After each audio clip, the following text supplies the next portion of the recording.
Hi, I'm Andrew Stokes, pretty avid backcountry skier here in Newfoundland, and I'm fairly safety conscious, and some of my friends would even consider me to be a fairly paranoid backcountry skier. But I'd like to just relate an experience that I had last winter involving me getting caught in an avalanche.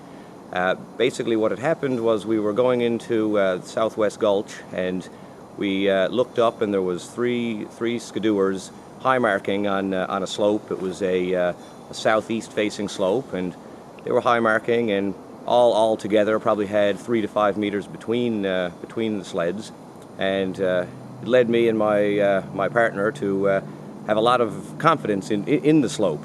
So we didn't actually dig a pit, which is something I don't normally do, but once again, like I said, watching those skidoers, I figured a skier is not going to trigger this slope.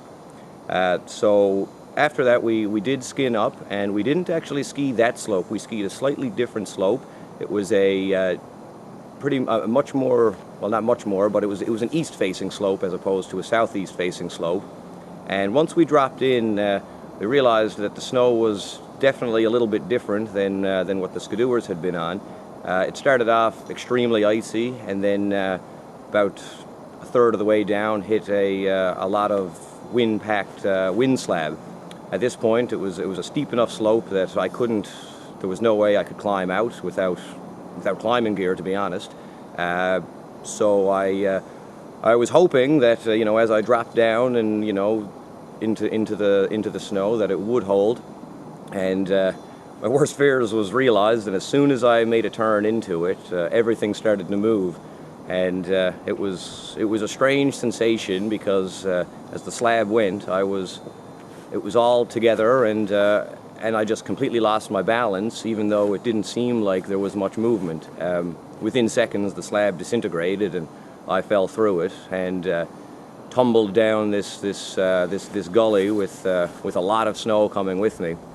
And it was a considerable volume of snow. There was a lot of rocks at the bottom, and the volume of snow was probably saved me from hitting any rocks major. But as I was going down, I was thinking, this is too much snow to be in. Everything went black.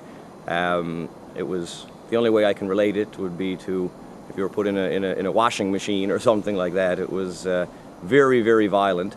At the bottom, I was about waist deep in snow, and I couldn't breathe. I had, even though my body was completely exposed, my chest, my face, all that, but I had powder snow packed into my mouth, into my esophagus. It took me about 6 good coughs to get the snow out. I could feel it moving up out of my lungs. So there was certainly a lot of snow just in the slide itself, a lot of snow packed in there, and which was quite shocking to me. I didn't think that something like that would happen, but it was effort to get the snow out.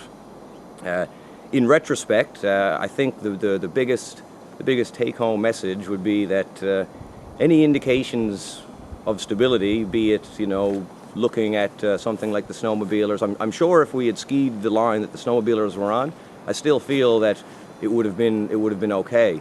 But I think that any indications of stability are really useful for that aspect, that elevation, and really should not be extrapolated to other slopes or other elevations, obviously, because this was snowmobilers seemed to have a time of it, but I certainly didn't. The other sort of take home, I think, that I took from it was that even if I see something like that, I